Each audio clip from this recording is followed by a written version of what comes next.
అందరికీ నమస్కారం. విజయ చంద్రికలు అనే నా ఛానల్కి సుస్వాగతం. ఈరోజు టాపిక్ ఏంటంటే శ్రీమతి గరికపాటి లేదా సరస్వతుల కామేశ్వరి గారి గురించి మాట్లాడడం కోసం ఈ వీడియో చేస్తున్నాను. ఈ వీడియోని అందరూ చూసి మీ యొక్క కామెంట్స్ని తెలియజేయగలరని నా ప్రార్థన. సంవత్సరం క్రితం గరికపాటి కామేశ్వరి అని ఈవిడ ఒక యూట్యూబ్ ఛానల్లో ఈవిడ ప్రత్యక్షమయ్యారు. అప్పుడు ఏంటి గరికపాటి కామేశ్వరి అని వచ్చిందని చెప్పి తక్కువ నేను ఓపెన్ చేశాను. ఎందుకంటే నాకు చిన్న ఐడియా ఉంది ఈవిడ గురించి. మన మనసున మనసయ్య అనేటువంటి ప్రోగ్రాం వచ్చేది కదా, గొల్లపూడి మారుతీరావు గారు దూరదర్శన్లో వచ్చేది. గొల్లపూడి మారుతీరావు గారు వ్యవహారకర్తగా దానికి ఉండేవారు. దానికి శ్రీ గరికపాటి నరసింహారావు గారు, ఆయన భార్యగా గరికపాటి కామేశ్వరి గారు కూడా దాంట్లోకి వచ్చారు. వచ్చినప్పుడు గరికపాటి గారి పక్కన కూర్చొని మీదే ఊరమ్మా అని గొల్లపూడి వారు అడిగితే మాది బోడపాడేనండి అంటూ సిగ్గుపడుతూ ఈ గరికపాటి కామేశ్వరి గారు అప్పుడు కనిపించారు. అది నాకు జ్ఞాపకం వచ్చి వెంటనే ఓపెన్ చేసి చూశాను.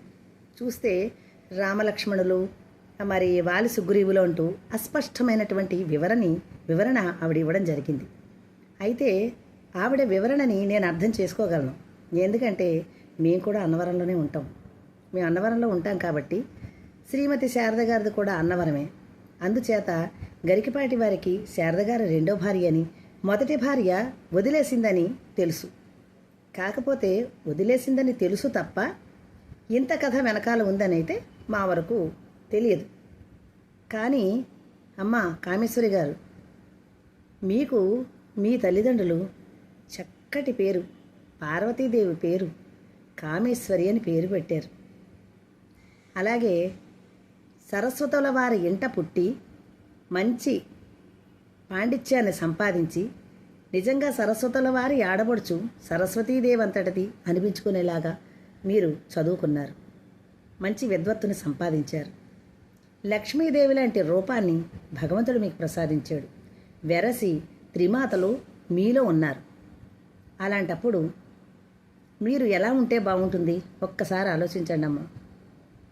మీ గురించి ప్రపంచానికి చాలామందికి తెలియదు. వాళ్ళలో ఉన్న వాళ్ళ బంధువర్గానికి తెలుస్తుంది తప్ప ప్రపంచానికైతే మీ గురించి మీరు ఎందుకు వెళ్ళిపోయారు, మీరేమిటి అనే విషయం ఎవ్వరికీ తెలియదు. కామేశ్వరి గారు, అనవసరంగా మీరు తెర మీదకొచ్చి మీ మీద మీరే బురద జల్లుకొని కామేశ్వరి అనే పేరుని కళంకితం చేసుకున్నారు. కామేశ్వరి అనే పిలిపించుకునే నోటితో కళంకిత అని పిలిపించుకోవడం ఏం బాగుంటుందమ్మా? అనవసరంగా మీ జీవితం మీద మీరే బురద జల్లుకున్నారు. మీరు గరికపాటి వారికి వదిన గారని, మిమ్మల్ని ఆయన ప్రలోభ పెట్టి మీ భర్త గారైనటువంటి వెంకటేశ్వర్ల గారికి విడాకులు ఇప్పించి మిమ్మల్ని ప్రలోభ పెట్టి దగా చేసి తీసుకొచ్చాడు అని మీరు వివరణ ఇచ్చారు. కానీ మీరు ఆయనతో వచ్చేసరికి మీరు చిన్నపిల్ల అయితే కాదు. 6 సంవత్సరాలుగా వెంకటేశ్వరరావు గారితో కాపురం చేస్తున్నారు. దానికి తోడు మీరు గరికపాటి వారి కన్నా 2 సంవత్సరాల పెద్దని చెప్పారు. అయితే ఆడపిల్లలకి వేగంగా మెచ్యూరిటీ వస్తుంది. అమ్మాయి మెచ్యూర్ అయ్యింది అనేసరికి ఆ పిల్లకి ఒక విధమైనటువంటి భయం, బిడియం ఇవన్నీ మనసులో కలుగుతాయి హార్మోన్ ప్రభావం వల్ల. మగవాళ్ళకి దూరంగా ఉండాలని చెప్పక్కర్లేకుండానే తెలుస్తుంది. కానీ అబ్బాయిలకి మాత్రం అమ్మాయిలకు వచ్చినంత వేగంగా పరిపక్వత రాదు. కాబట్టి ఆయన ఒక చిన్న వయసులో ఉద్వేగపూరితంగా మిమ్మల్ని వదిలేసి వచ్చేయమని అని ఉండవచ్చు. కాకపోతే అది తప్పే, అది ఒప్పని కూడా నేను అంటలేదు. ఆయనది తప్పే. 2 చేతులు కలిస్తేనే తప్పట్లవుతాయి. కానీ 6 సంవత్సరాలు కాపురం చేసి ఆయన కన్నా 2 సంవత్సరాల పెద్దవారైనటువంటి మీరు విజ్ఞతతో వ్యవహరించి ఆయన ఒకవేళ మిమ్మల్ని తీసుకెళ్ళిపోదామని ప్రలోభ పెట్టినప్పుడు మీరేం చెయ్యాలి? ఆయన చెంప పగలగొట్టి మీ భర్తతో చెప్పి, మీ అత్తమామలతో చెప్పి ఆయన్ని దారిలో పెట్టాలి. నిజంగా తల్లిగా మీరు వ్యవహరించుంటే. కానీ మీరు ఒక విధంగా చెప్పాలంటే ఇక్కడి నుంచి వెళ్ళిపోయి ఏదో జరురుకోవాలనుకుని మీరు వెళ్ళిపోయారు. వెళ్ళిపోయిన వాళ్ళు వెళ్ళిపోయారు. చేసిన తప్పు చేశారు, జరిగిపోయింది. మీరిద్దరూ కీచులాడుకుంటూ ఎందుకు వచ్చానని మీరు అనుకోవచ్చు, ఎందుకు తీసుకొచ్చానని ఆయన అనుకున్నారో మీకు ఇద్దరికి పొసగలేదు. పొసగక ఇద్దరు బిడ్డల్ని కన్నారు. ఫస్ట్ నుంచి ఇన్ని వీడియోల్లో ఏమని చెప్పారు మీరు? నాకు గరికపాటి వారికి ఇద్దరు పుట్టారు, కాకపోతే నేను ఎక్కువగా ఆయనతో ఉన్నదేమీ లేదు, ఏదో అలాగా అప్పుడప్పుడు ఉన్నదానికే అలాగ పుట్టారు, ఇద్దరు పిల్లల్ని కన్నాను తప్ప పెద్దగా ఆయనతో నాకు ఇది లేదని మీరు చెప్పడం జరిగింది. దాని ప్రజలందరూ నమ్మారు. అంతేకాదమ్మా, మీరు కాదన్న గురజాడ సేమ్ వాళ్ళ తండ్రి గారైన శ్రీ గరికపాటి నరసింహారావు గారికి అచ్చుగుద్దినట్టు ఉంటాడు. మీరు కాదంటే నమ్మేది ఎవరమ్మా? అయితే ఇంకొకటి, మీరు అలా చెప్పుకుంటూ వచ్చి ఇంకా విచిత్రం ఏం చెప్పారంటే మీరు చెప్పేవన్నీ కూడా చాలా చిన్న విషయాలు. ఎంత చిన్న విషయాలు చెప్పారంటే మీరు చాలా హాస్యాస్పదం అనిపిస్తుంది. ప్రతి కుటుంబంలోనూ కలహాలనే ఉంటాయి. భార్యాభర్తల కలహం లేకపోతే ఆ కలహం ఉంటేనే ప్రణయం వస్తుంది. అంతేగాని కలహం లేని దానికి జీవితాలు ఎవరి ముందుకు జరగవు. భార్యాభర్తలైనా, అక్క చెల్లెలైనా, అన్నదమ్ములైనా, తల్లిదండ్రులైనా, ఎవరికైనా కీచులట్లైనా సర్వసాధారణం. అందులోనూ భార్యాభర్తలు ఎక్కువ కలిసి ఉంటారు కాబట్టి వస్తాయి. కానీ భర్త ఒక తాగుబోతు భర్త అయినప్పటికీ, ఒక దుర్మార్గుడు అయినప్పటికీ, వాళ్ళతో కడ చివరి వరకు కూడా సంసారాన్ని చేసి మరి తన జీవితాలని గుట్టుగా చేసిన స్త్రీలు ఎంతోమంది ఉన్నాయి మన భారతదేశంలో. మీరు పుట్టారు. అలాంటప్పుడు ఆడదానికి ఒక సహనం ఉండాలి. అందులోనే మీరు చెప్పినవి చాలా చిన్న విషయాలు. అవి విడిపోయేంత విడిపోయేంత సమస్యలు అయితే మీరు చెప్పలేదు. మరి మీరేమని చెప్పారు? తలనొప్పి అయితే మాత్ర తేలేదు, నువ్వే తెచ్చుకో అన్నారు. బండి మీద తీసుకెళ్ళలేదు. మరి ఇద్దరు కూర్చుని కాఫీ తాగలేదు, ఇద్దరు కూర్చుని భోజనానికి రాలేదు, సినిమాకి తీసుకెళ్ళలేదు. మరి స్కూటీ కొనిచ్చాను కదా, నువ్వే వెళ్ళి తెచ్చుకో అన్నారు. అమ్మ, రూపాయి మాత్ర.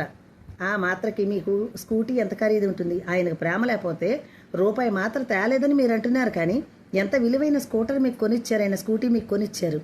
ఇచ్చినప్పుడు మీరు ఒకవేళ మీకు భయం అయితే ఆయన సాయం రమ్మని వెళ్ళాలి.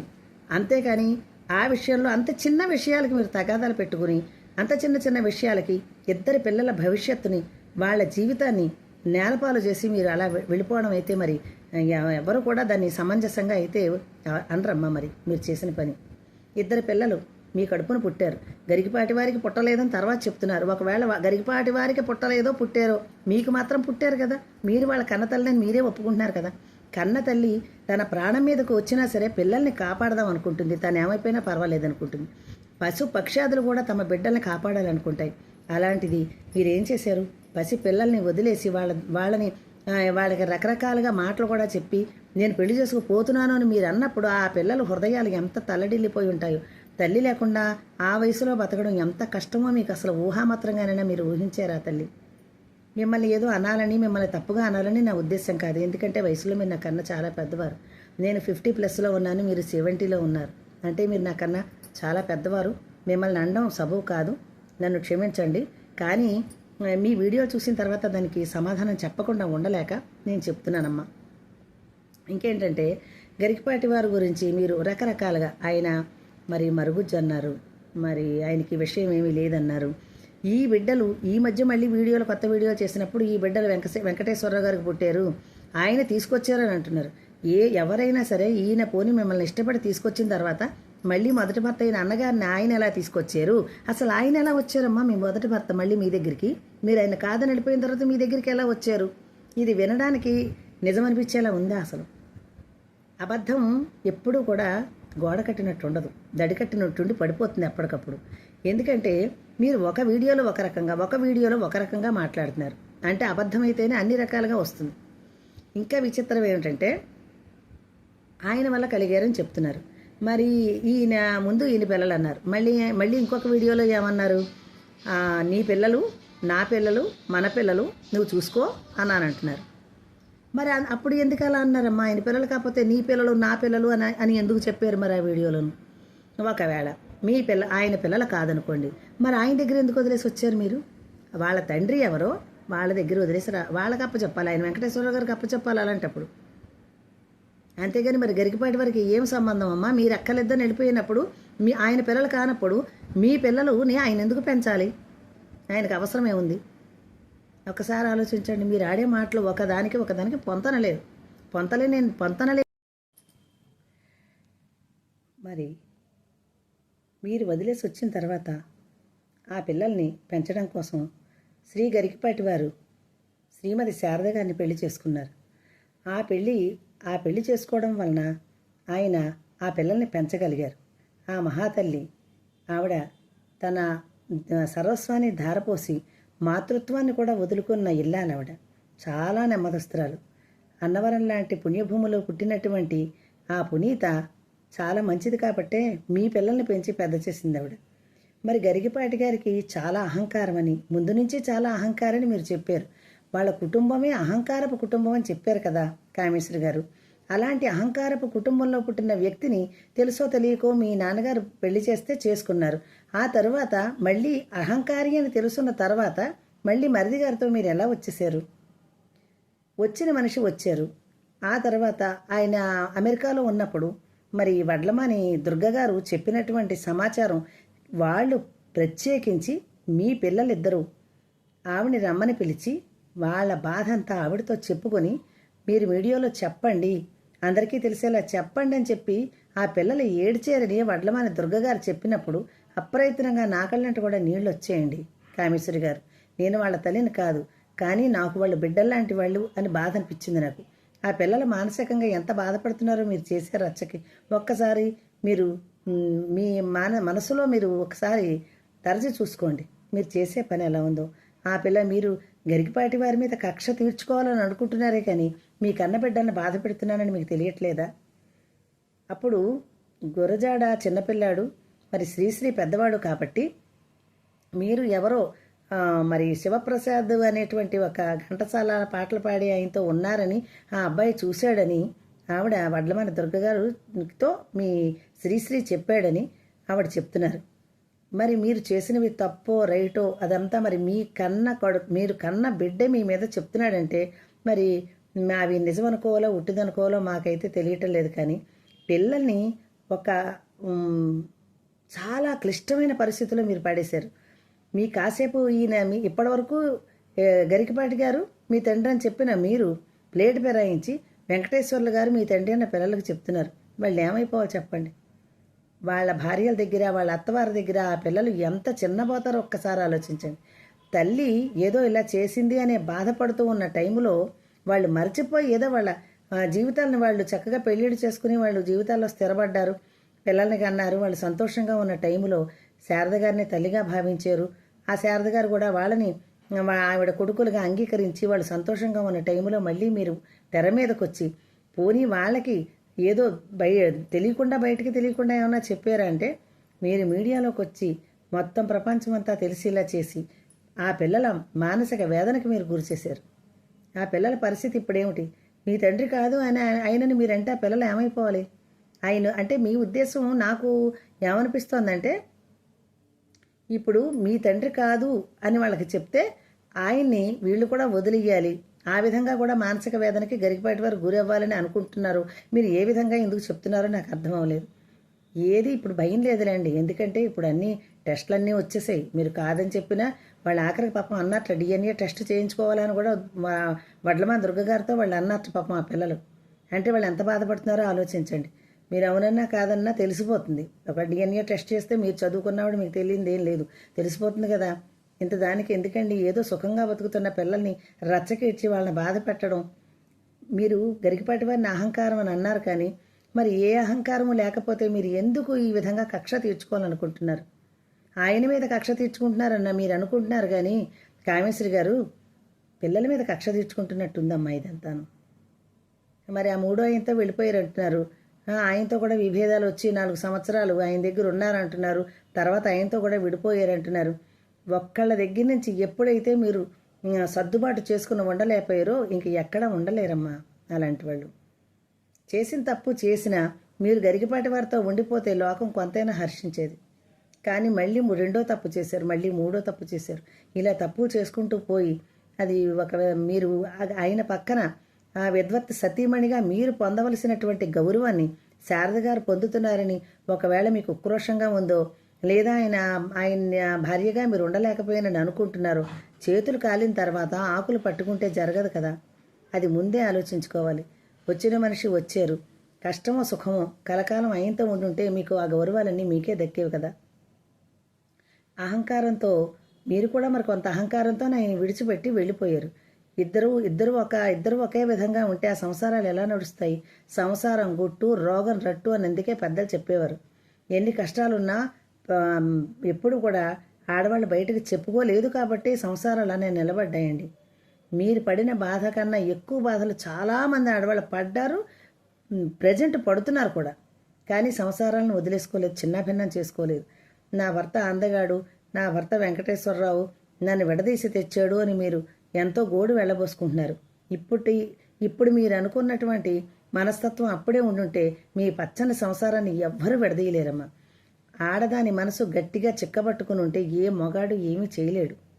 మరి మీరు కూడా కొంత డెలికేట్ మైండ్ కాబట్టి మీరు వచ్చేసారు ఎంతో అని చెప్పుకోవచ్చు. నేను ఇలా అంటున్నానని వేరుగా మరి భావించకండి. అలా అనక తప్పటం లేదు. ఇక్కడ పరిస్థితి అలా ఉంది. మరి ఇన్ని రకాలుగా నిమిషానికి ఒక వీడియో పెడుతూ రోజుకొక వీడియో ఒక్కొక్కసారి ఒక్కొక్క రకంగా మీరు చెప్తుంటే ప్రజలకు కూడా మతిపోతుంది. ఏది రైటో తెలుసుకోలేని పరిస్థితుల్లో ప్రజలు ఉన్నారు. మరి ఆ వెంకటేశ్వరరావు గారైనా ముందుకొచ్చి మీ మాటలు నిజమా కాదన్నది ఆయనైనా చెప్పాలి. ఆయన చెప్పట్లేదు. గరికపాటి వారు అయితే ఆయన ఇన్ఫర్మేషన్ అయితే పంపించారు, దుర్గగారి ద్వారా ఆయన పంపించారు, పిల్లలు కూడా పంపించారు. పిల్లలు బాధపడుతున్నారు. మేము చచ్చిపోవడమే శరణ్యం అని అంటున్నా సరే మీరు ఆగకుండా వీడియోలు పెట్టడం ఏమాత్రమైనా సబబుగా ఉందండి. మాలాంటి పై వాళ్ళకే ఎంతో బాధ అనిపిస్తుంది ఆ పిల్లల గురించి. అలాంటిది కన్న తల్లి మీరు, కన్న తల్లి ఉండి ఆ పిల్లల గురించి అయినా మీరు వీడియోలు ఆపరా? ఎప్పుడెప్పుడో ఎవరో శేషుకుమార్ అంటారు, 5 బృహన్నలని మీరే చెప్పారు. బృహన్నల ఒక భార్యనే ఏమీ చేయలేడు, అలాంటిది 5 ఎందుకండి ఆయనకి? 2 శేషుకుమార్లు అంటున్నారు, లలిత కుమార్ అంటున్నారు, వీరలక్ష్మి అంటున్నారు. ఈ వీరగాథలన్నీ వింటే చాలా మతిపోతుంది మాకు. ఇందులో ఎవరిది రైట ఎవరు తప్ప అన్నట్టు కూడా కన్ఫ్యూజ్ అయ్యే విధంగా మీరు చెప్తున్నారు. ఇంత వీరగాథలు మీరు చెబుతూ ఇందులో ఆ లలిత కుమారులు ఎవరో, ఆ శేషుకుమారులు ఎవరో, ఇంచుమించుగా దుర్గగారు మీ దగ్గర మీ యొక్క ఆంతరంగిక విషయాలన్నీ ఆవిడ బాగానే పట్టుకుని ఆవిడ మీడియాలోకి వచ్చి అన్నీ చెప్పారు. మీరు కూడా అవి కరెక్టే అని మీరు ఒప్పుకుంటున్నారు.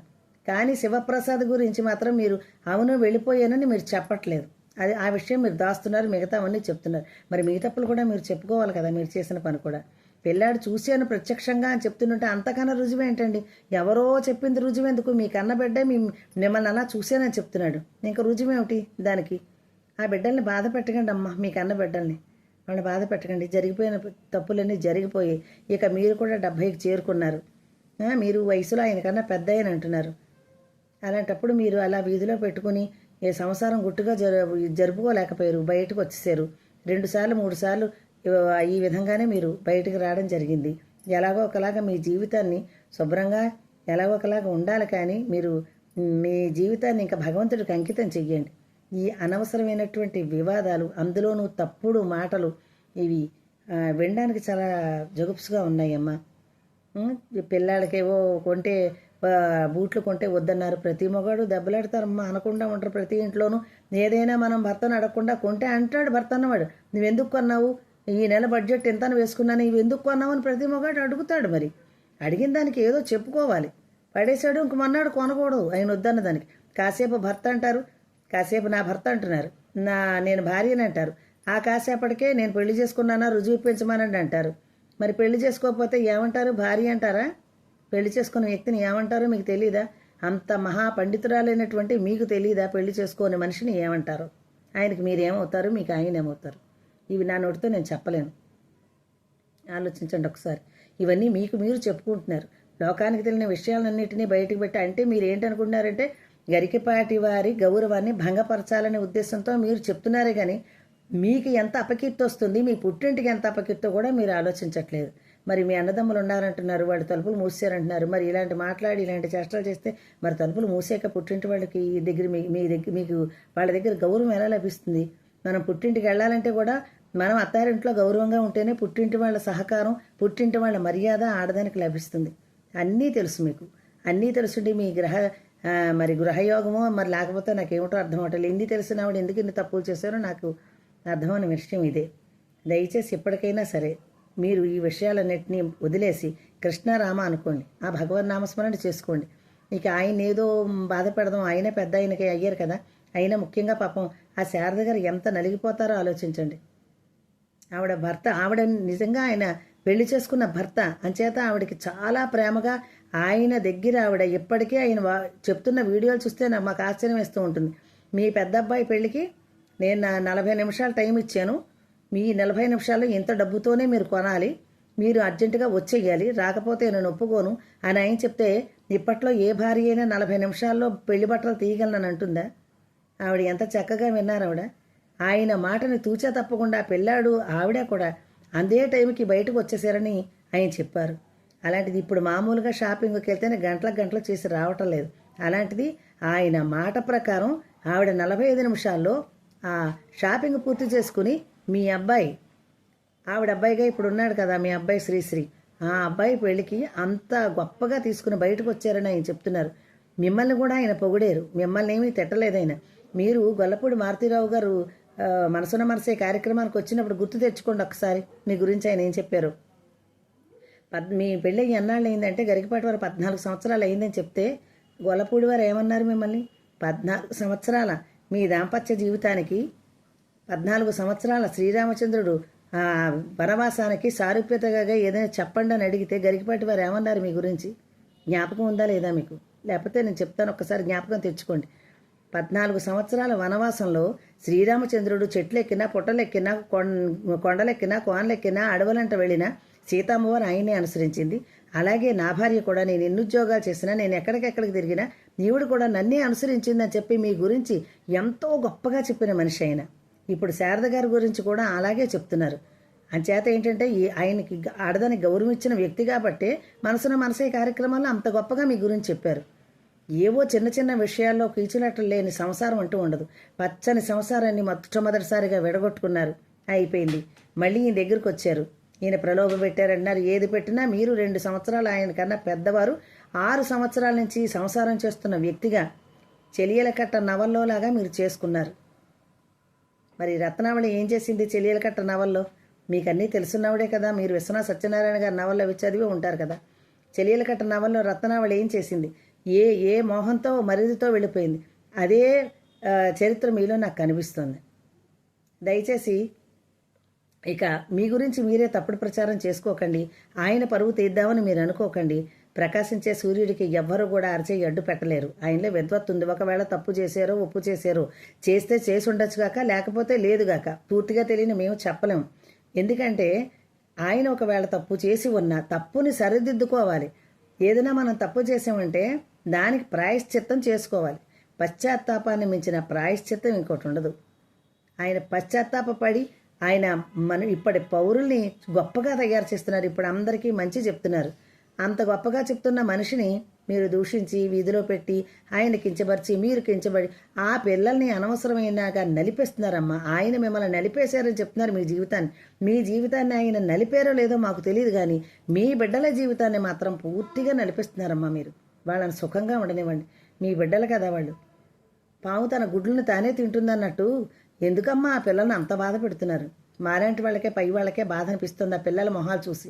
దయచేసి ఇక ఇక్కడతో ఆపేసి మీరు ఇక ఎటువంటి వీడియోలు వాళ్ళ మీద పెట్టకండి. దయచేసి మీరు జైలు గురించి చెయ్యా పట్టుకుని వెళదాం ఎందుకండి? ఇప్పుడు ఈ వయసులో అలాంటి కోరికలు మీకు. ఆయన చెయ్యి పట్టుకోవాలని ఇప్పుడు ఆయన చెయ్యి వదిలేసి వచ్చారు. వదిలేసి వచ్చి ఇప్పుడు పోలీస్ స్టేషన్కి అంటే చెయ్యా పట్టుకుని వెళదాం రమ్మని అడుగుతున్నారు. ఇదేమన్నా బాగుందా? మరి ముందు వదిలేయడం ఎందుకు? ఇప్పుడు ఆయన చెయ్యి పట్టుకోవాలని మీకు ఎంత బాధ ఉందో మీ మనసులో, వదిలేశారనే బాధ మీకు ఉంది అంటే పశ్చాత్తాపం మనసులో ఉంది. కానీ దాన్ని ప్రాయశ్చిత్తం చేసుకోవాలి. కానీ దాన్ని ఇంకో కొంచెం అహంకారం రూపంలో బయటకు ప్రదర్శిస్తున్నారు. ఆయనకు అహంకారం అన్నారు. మరి మీరు ఆయనకు అహంకారం ఉంటే మీకు లేదా? మీకు అహంకారం ఉండబట్టే కదా ఎంత వీధిలో పెడుతున్నారు వాళ్ళని. దయచేసి ఇక అవన్నీ ఆపేయండి. ఆ పిల్లలు మీరు గరికపాటి వారి మీద కోపంతో పిల్లల్ని అనవసరంగా బాధ పెట్టకండి. ఆ పిల్లలు సుఖంగా ఉండాలంటే మీరు ఇంకా ఏ విషయము కూడా మీరు బయటకు వచ్చి మీడియాలోకి వచ్చి ఏ విధమైనవి ఇంకా ఆ శేషకుమారి మీనా కుమారి అనుకుంటూ మీరు ఏ విధమైనటువంటి చర్చలు మీరు పెట్టకుండా ఉంటే పిల్లలు ఇప్పటికైనా సుఖంగా బతుకుతారు. ఇవన్నీ మర్చిపోయి మరి ఇలా చెప్పినందుకు అన్యథా భావించవద్దు.